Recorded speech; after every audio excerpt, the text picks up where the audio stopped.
мы не успеем. А там вот в полторашках моча лежит. И вот здесь еще моча половина. А это смешно, где-то Все на полках, все разбито, все культы разбиты. Чайник разбит. Кастрюля с едой с ужином разбита. На стенах еда. Kulgili joyi yo'q. Yana kulmayman deganu.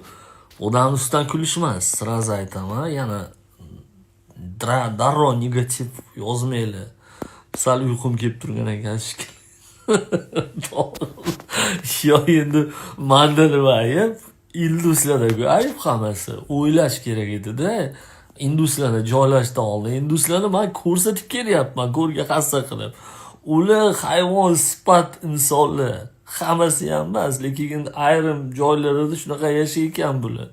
Bular isqirt yashashga, poyezdlarni tagida, atrofida, balchiq, botqoqlarda yashashga o'rgangan. Hozir men sizlarga bitta video joylayman. Gapira olmay qoldim.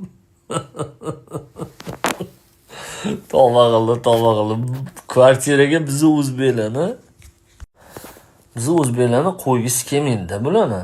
Nima uchun endi yig'isi qilyapti? Men o'zim Peterda yashaganimda rosa 1,5 oylab kvartira qidirdim. Hammasini ruskiy, tam bu yoq. Kelib посредник topasimi, agentim, hammasi atmaska qilib sizni ignorirovat qiladi. O'zidan prosta gapingizni ham eshitmay o'chirib qo'yadi.